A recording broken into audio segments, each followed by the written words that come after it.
Good morning, everybody. Thank you for your flexibility. Good morning. Good morning. Thank you for your flexibility while we accommodated Mayor Callis. We appreciate it. We appreciate that. Thank you, Mayor Callis, for showing me how to maneuver through that procedural motion there. Chair detects a quorum of the Regional Council Body, and we will call this meeting to order. The minutes were sent out from the previous meeting to you ahead of time. So when you're ready, I'll entertain a motion to approve the minutes. Thank you, Mayor Moore. Do I hear a second? Thank you. Thank you. Any corrections, additions, deletions to those minutes? Hearing none. We will vote on the minutes. All in favor, please say aye. Any opposed, say no. And the minutes are adopted. The next item on our agenda is opportunity for public comment. Any member of the public wish to address the Regional Council Body? I don't see any. So we have an action item on our agenda, and that's the adoption of the area plan on aging and disability services.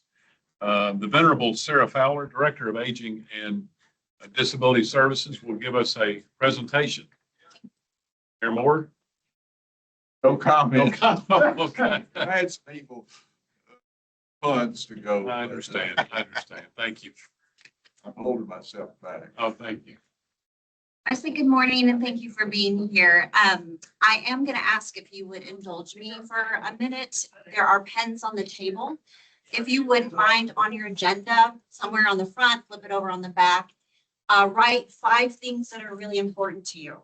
5 things that so for me, it would be like my family, my friends, my faith, my health, my financial independence. It could be travel, it could be your career. It could be whatever you want, just quick 5 things. So first of all, I want to let you know that in your packets, the slide deck will not align with what I'm presenting today. The slide deck is from our public hearing, and so that's the full version. Today is a more condensed version. So if you're following along in your packets, it might not align with what you see on the screen. So just wanted to give you a heads up. And as always, I want to convey to you kind of the why of why I'm here, why we're doing this plan. It's not so we can give ourselves more work or for you to sit and listen to me talk, but there is a purpose behind this plan. So on the federal level, the Administration for Community Living, and then on the state level, the Tennessee Department of Disability and Aging have designated GNRC as the area agency on aging and disability in this region. And so part of that requires us to do an area plan. And every 4 years, we do a major update, and that is this year. We do little updates every year to kind of check in on our progress. And the importance of that plan is so that we can talk about who we serve, what we do to serve those individuals, our funding, and then public comment that we get in the process. And so who we serve, we have to look at who is in the greatest economic and greatest social need.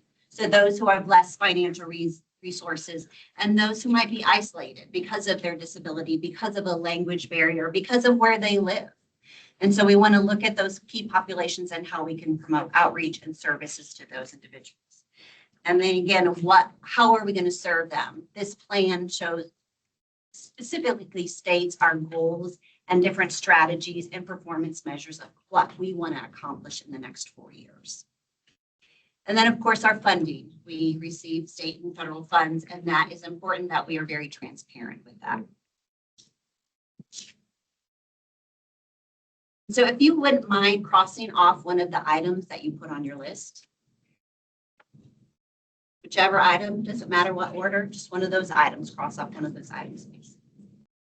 In our area plan, we went over those goals in February, but these are our main goals that we're going to be concentrating on in the next 4 years to support aging in place.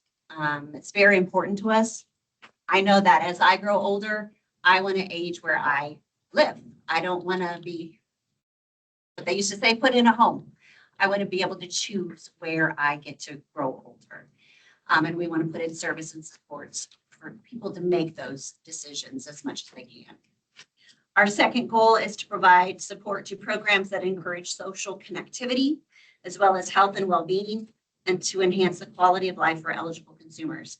We want to promote healthy living. We want to promote social connectivity. We've learned that that is so important for all of us in every stage of our life. We are not meant to be isolated individuals.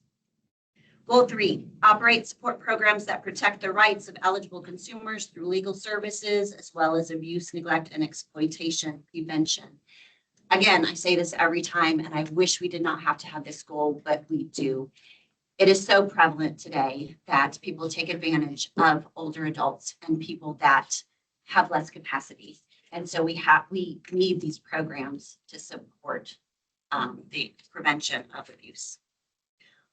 Fourth goal, strengthen our National Family Caregiver Support Program to ensure caregivers receive vitally important education, respite, and support services. Our caregivers support our network so much. If caregivers stopped caring for the people they loved, we would be in a world of hurt. We cannot fathom how much caregivers do for their loved ones. And we want to support those caregivers so that they can continue to provide care for as long as possible. And our last goal is to improve the infrastructure for an advanced access to services.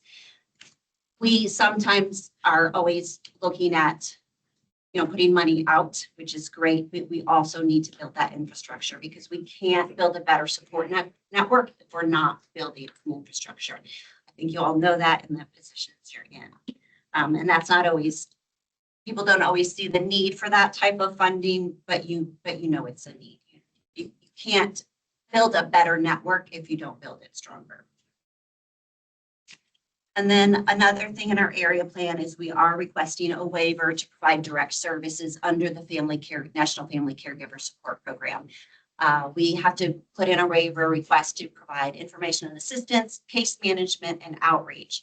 Those are things that we do for our other programs. So it aligns with work we're already doing, and that way it's more cost effective. So if we can do it all together rather than contract it out with a standalone entity where they're going to have a lot more administration costs.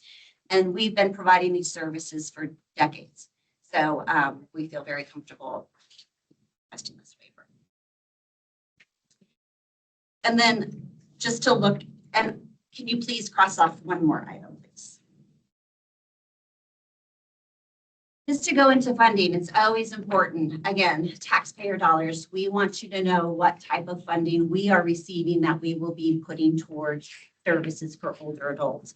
Now, these are estimates. We haven't received our actual allocations yet. So these are based on last year's allocations. And so we can only go off of estimates.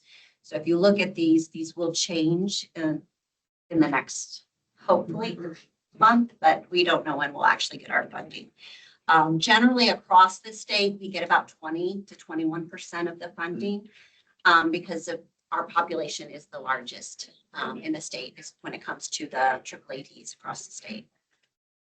And then we do get state funding. And if you'll notice, we've talked about this before, but in public guardianship, that's where we only get about 13% of the state. Part of that is because the funding is so limited.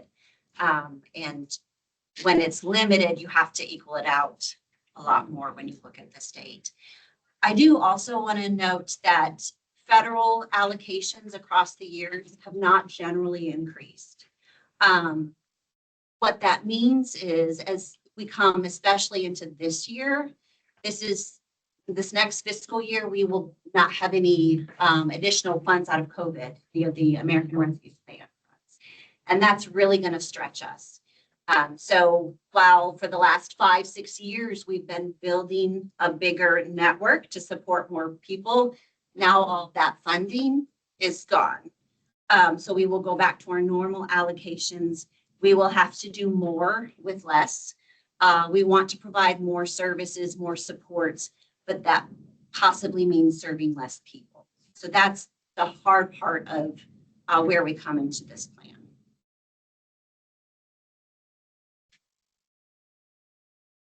And then part of doing the area plan is getting public feedback and doing public outreach. So I spoke to you in February to kind of go more in depth on the plan.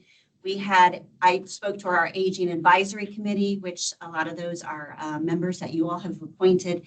And we received such great feedback and input from our Aging Advisory Committee. That was such a great meeting. It was so positive. They are very invested and involved group. And I'm so thankful for the input that they have provided and just kind of the oversight that they are giving us. We also did a public hearing at 50 Forward, where the public could come, older adults came, and that's always really good to hear what's important to different people.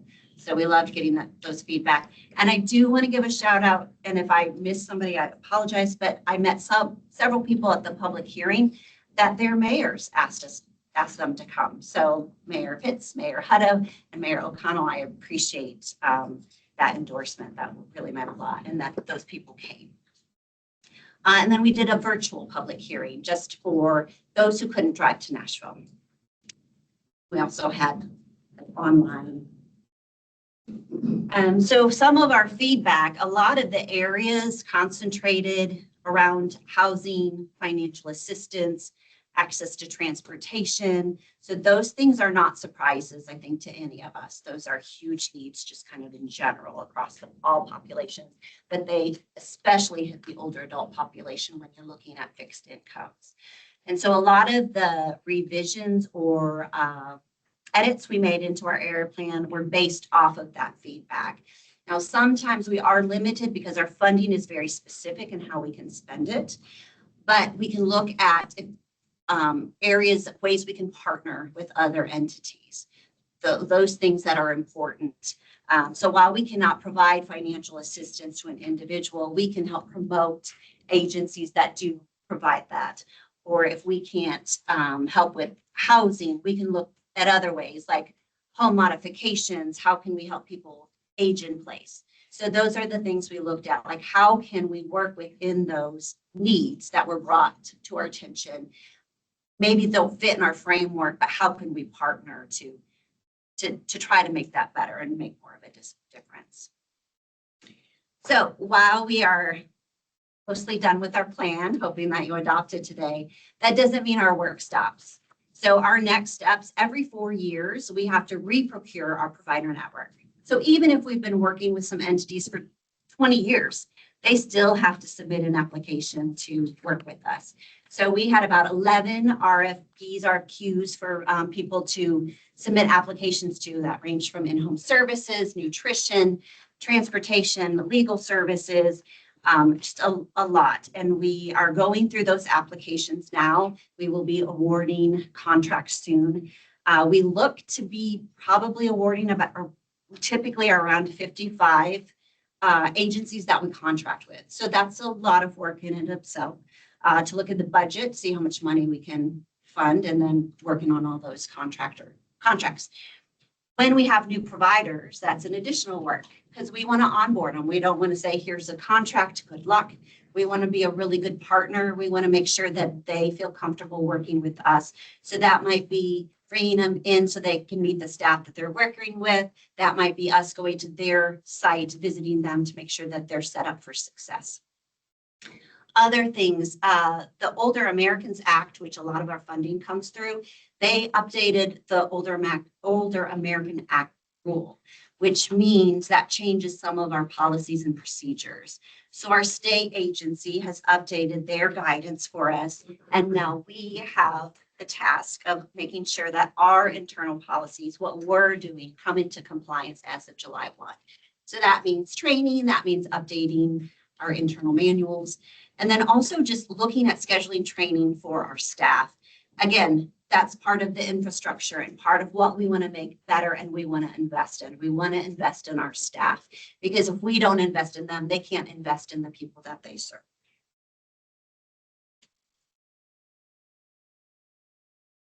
And so I want to highlight some of our area plan priorities and what some of the things that we're really looking forward to. Because we can say this is a plan, we can post it online, that 80-page document that I'm sure you're excited to read word for word. But that doesn't always mean much. So I kind of want to break down some of the things that we're excited about, that that are going to take time out of what we're already doing to make sure that we move forward on these initiatives, like home modifications. We are really excited about being able to provide home modifications for individuals so that, again, they can access their homes, that they can stay in their homes, whether that's widening doorways, whether that's putting in a ramp, putting in a grab bar. Those are so important. Just sometimes that little bit can help people stay in their homes a lot longer. Pest control. We have not been able to contract with the pest control agency for a long time just because it's difficult. But sometimes we have a provider that doesn't want to go in and provide services. Not all the homes we go into are nice. I know that's a shock to you, but they're not. And so if we can help that individual get their home to a place where a provider will go in and support them and provide that homemaking, provide that personal care, we want to do that. Other things we want to do, cleaning supply boxes. People have a difficult time even affording cleaning supplies. Again, that can help to make their home manageable in some place that they're proud to live in. We want to look at nutrition, the way we provide it. We want to look at doing possibly restaurant congregate meals where older adults can go to a restaurant and get a congregate meal rather than receive a meal at home by themselves. Or if they can't get out of their home, possibly connecting them virtually. We're trying to look at all of those ways, again, to provide that social connectivity. If you could cross off one more item on your list. So as we look through that list you wrote down, as we age, we tend to start to lose some of those things that are really important to us.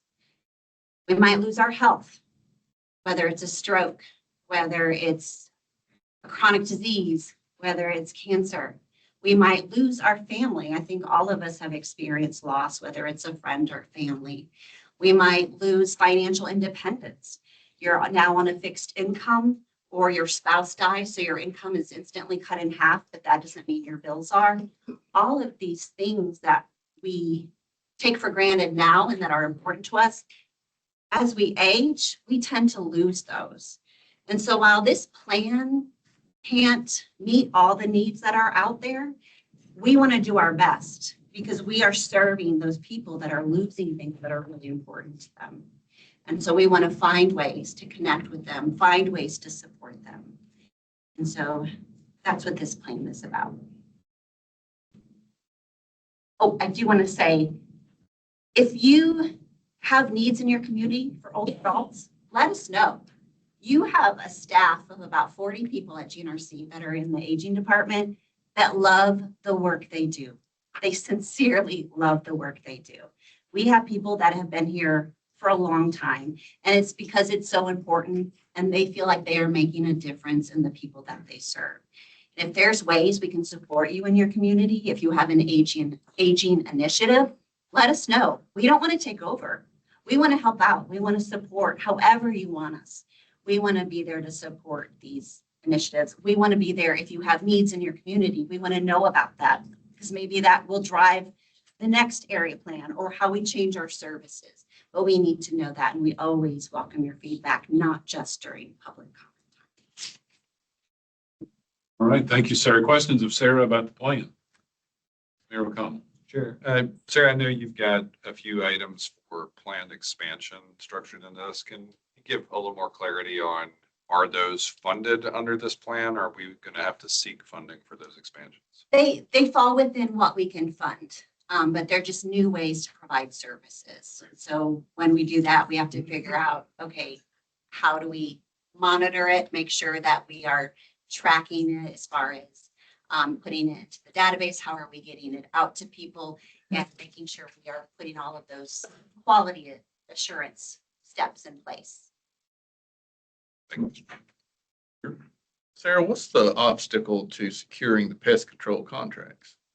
Finding entities, sometimes what we can afford to pay and the limitations and just, again, people not knowing. We tried harder this year to kind of identify pest control and push it out, but to contract with a quasi-government agency it's not like they can just show up at our door and be like, hey, here's my card, sign me up for services. We have to vet them. So I think that's a lot of the issue. The questions? Uh, Mayor Moore? Quick comment, Sarah, thank you so much for bringing attention to loneliness among our senior population.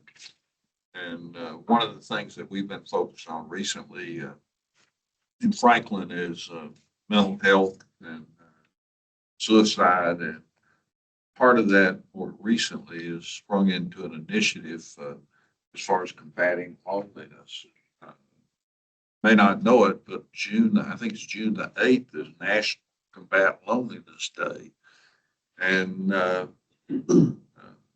I'd love to chat with you and kind of explore with you some of the things we're doing and see if there's some synergy. Thank you for bringing that to. I would love that. Thank you. Other questions, comments for Sarah? Sarah, on behalf of the Regional Council Body, thank you and your team for putting this plan together and just being in the trenches, providing the good work you do every day. All right. This does require a public hearing before we adopt the plan, so we will stand in public hearing. Is there anyone that wishes to address the Regional Council Body on this plan? Yes, sir. All right, please step forward. Okay, thank you, Mayor. Give us your name, sir. Yes. You got 30 seconds. Mayor, I'll follow your lead. All right. Okay. My name is Ed Cole, and I chair the Aging Advisory Committee that Sarah just referenced. And I would simply like to say to all of you that the work that advisory council does is made possible because the appointments you make to membership on that council, that committee, are very significant. So thank you on behalf of all of us involved in this important work for those that serve on the council because of your appointment.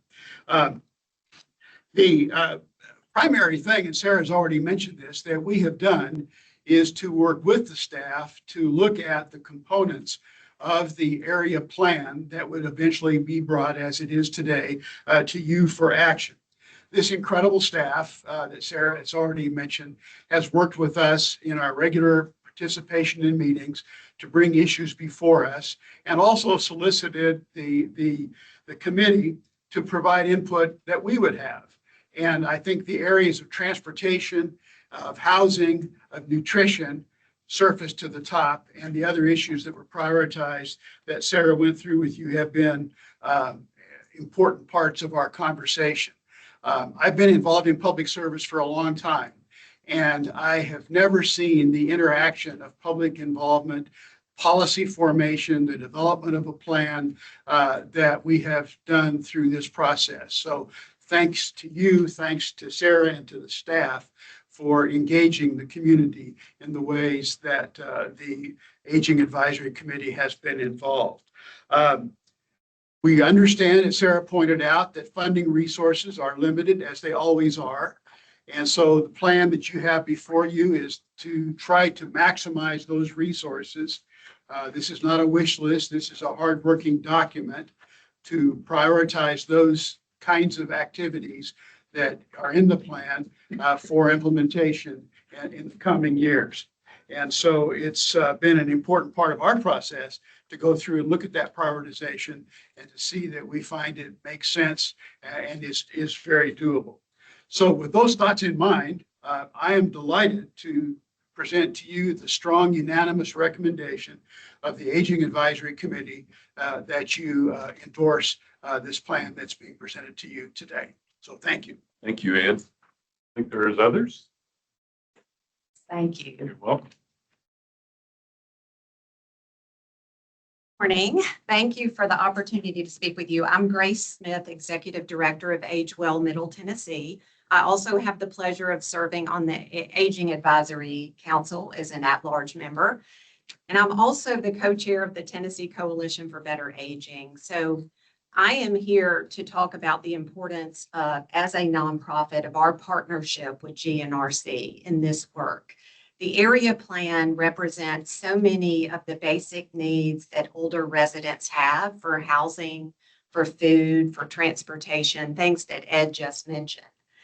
In the process of providing input into the plan, one of the things that I brought to the table that we're seeing at AgeWell is growing numbers of older adults who are very concerned about financial security. In fact, I know from listening sessions that the State Department of Disability and Aging have held in the last 9 months, the number one concern of older Tennesseans is financial security. It's having enough money to meet your basic needs. And that definitely aligns with the way the area plan is emphasizing serving those with greatest economic and social need. I think one thing I shared with the Aging Advisory Council that I want to share with you today as public officials is that we can't just look at the poverty level when deciding how many older adults are financially insecure. There is a better barometer for that called the Elder Index that reflects the true cost of aging by specific geographic areas. It's a tool that the University of Massachusetts developed. So I highly commend that to you as you are having discussions in your communities, looking at older adults and particularly those who might be facing financial insecurity. All that to say, we provided comment into the plan, which I'm pleased to see that Sarah and her staff have considered in shaping the final plan and want to strongly support the work that they've done in presenting this plan to you today. Thank you. Thank you.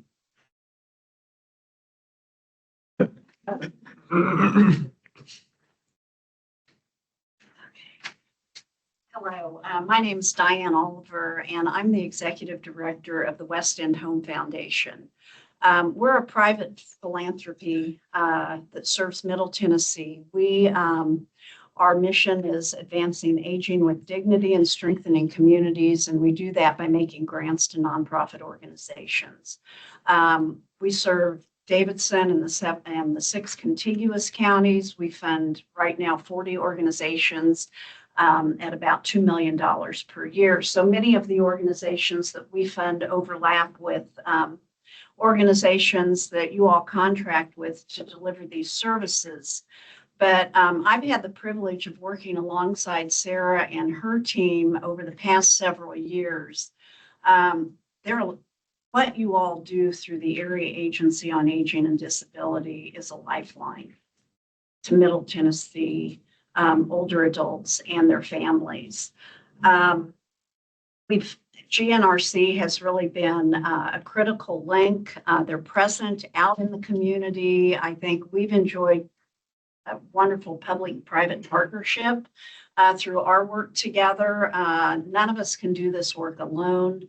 And so I really commend Sarah for the way they've embraced this work and really trying to do some innovative planning to support older adults and their families.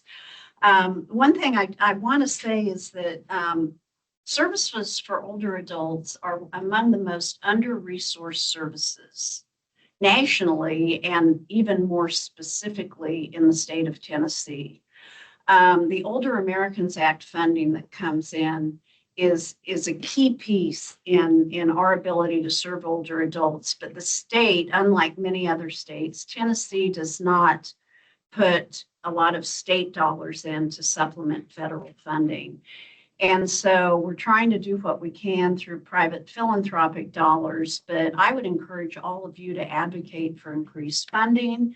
Look at what you can do in your own local communities. I know there are a lot of age-friendly movements going on across the state, and it's wonderful that we're really taking a hard look at how we can support people as we grow older. Just on a personal note, I just want to share that I grew up in a small suburb of Kansas City, Mission, Kansas. Population, when I was growing up, I think it was about 6,000.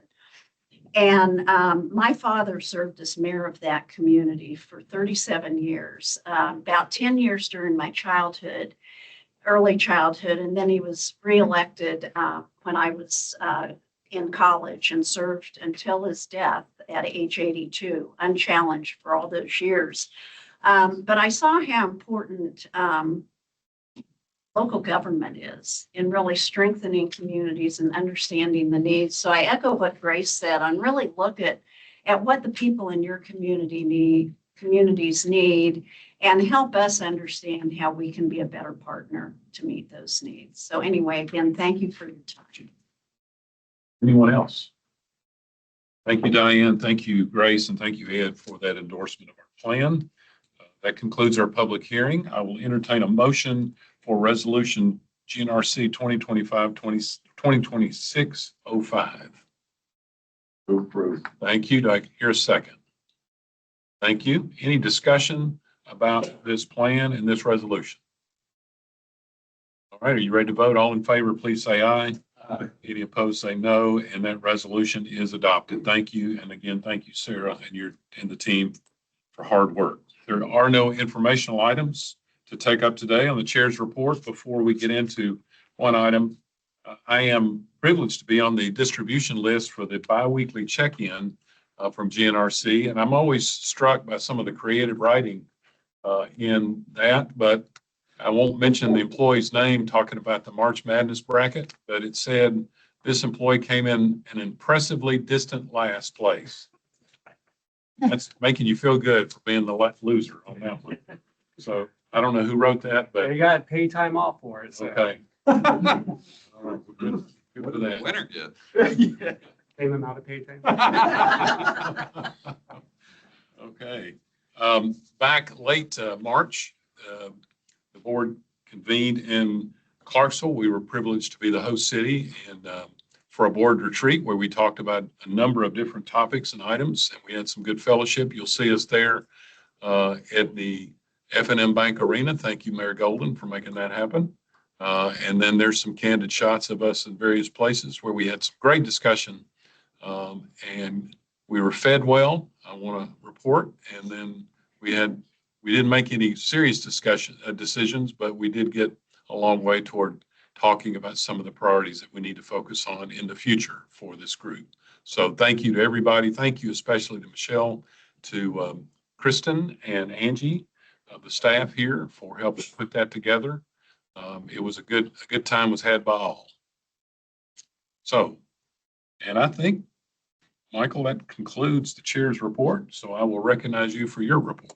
Thank you, Mr. Chair. We just have a couple of items here, and then we'll send you on your way. First, I also want to express my gratitude to Sarah and her program managers for their work on the area plan with the Aging Advisory Committee and our provider network and the general public and interested parties on the really important document that programs our state and federal funds into the regional priorities set by this regional council every few years. So thank you to her. I wanted to name her program managers: Venus, who oversees our choices intake program; Marilyn, who oversees our quality assurance. We monitor all of our providers to make sure they're doing good quality work in compliance with the regulations; Cynthia, who oversees our data information, where we're tracking the service that's going directly to individuals and then making sure we're accounting for it all financially; Erlene, who manages the case managers and service coordinators, who are the ones who connect individuals that have been screened and are eligible for services to those services and making sure they're getting what they need.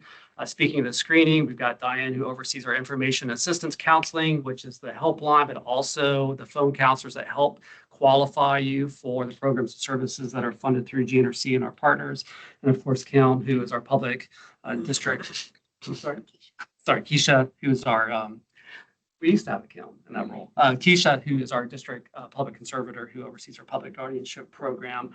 Really tremendous team that Sarah has built and nurtured over the years to really move the needle on the ways in which we can address older adults and older and disabled adults across Middle Tennessee. There are some folks who support the aging team and other parts of the organization that I want to acknowledge.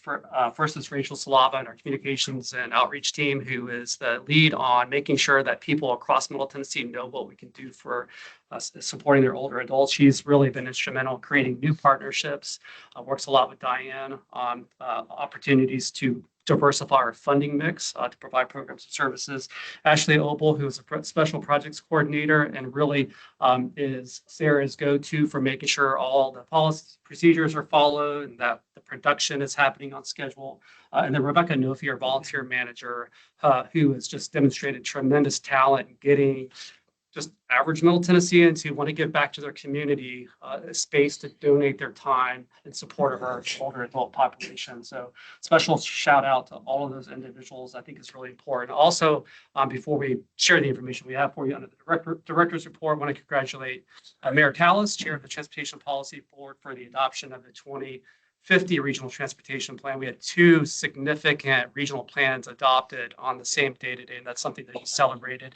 Also, I want to congratulate Mayor O'Connell and Mayor Fitter, who Mayor O'Connell will be the incoming chair of the Transportation Policy Board, and Mayor Fitter is the incoming vice chair of that important board to direct our transportation work. And there's a lot of overlap that happens between the programming that you hear from us at these monthly meetings. A lot of the work that we're doing on long-range transportation planning is intended to be mindful of where people are going to be throughout their full life cycle as a human. And so it's important that we're not just thinking about widening roads, but just general mobility for Middle Tennesseans through that planning work. And so connecting the populations we serve in the Aging Disability Services programs to that long-range planning process is really important, because a lot of the money that we're spending through these programs and services are essentially there to compensate for the fact that our transportation systems, for example, and the way we've designed communities is a bit challenging for us as we get older. So just a really big day for GNRC as we've adopted both these plans, and wanted to acknowledge that.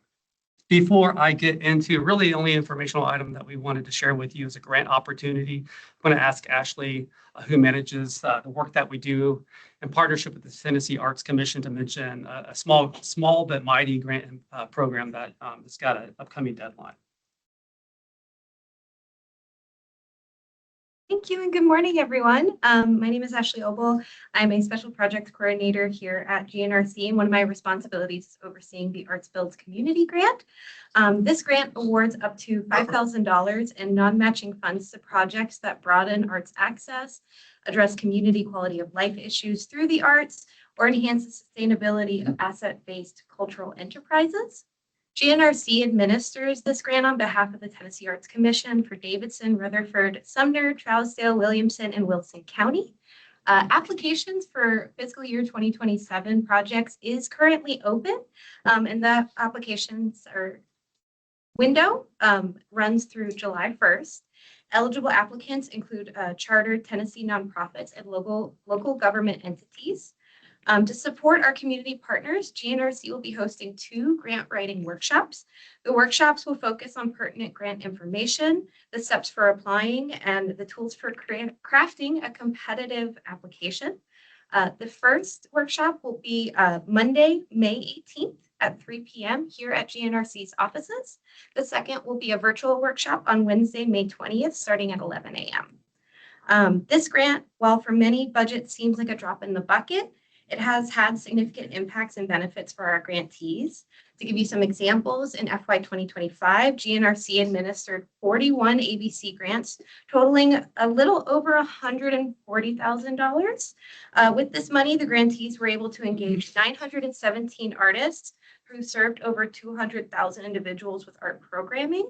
Collectively, GNRC's grantees reported over $1.4 million in income resulting from their projects, not including project-related donations, valued at roughly $348,000. Part of those donations also included 910 volunteers who contributed over 11,000 hours to these projects. So I would encourage you all to share this information about the grant, both internally in your offices, as well as within your communities. And of course, I'm always available to answer any questions. Thank you. Thank you, Ashley. And finally, just to look at some upcoming meetings, May 12th in this room will be our next meeting of the Board of Directors. That's we've got one representative from each of the 13 counties served by the Regional Council who will convene to take a first look at our draft budget. We'll review the results of our annual audit, which is about to wrap up. And then we've got some action around our RLF program to make it, to increase the amount of funds that are available through that small business lending program for local businesses across Middle Tennessee. The next meeting of the Transportation Policy Board is May 20th. And the next meeting of this body is June 17th, where we'll be asking you to adopt our annual budget and our work program and elect officers for the coming program year. We have a long list of advisory committees and roundtables that span a variety of topics that are meeting just about every week in this room or somewhere else across the region. So we encourage you to look at gnrc.org/calendar for the latest information about how we're coming together as a region. check my notes. I think, Mr. Chair, I'll just thank everybody for their flexibility today with the special call meeting, the Transportation Board. Say it's good to see you, Mayor. Thank you for being with us. Thank you. And that'll conclude our report. Okay, questions for Michael? Any other items to come before the board? Before I adjourn, the Oracle of Robertson County is here. Mayor Vogel, any pearls of wisdom? Hey, we ate good in Clarksville, I'll tell you that. Did a good job. Okay. The oysters of wisdom. Boy. All right, anything else? I will entertain a motion to adjourn. Thank you. Without objection, we're adjourned. Thank you all for being here. Good move.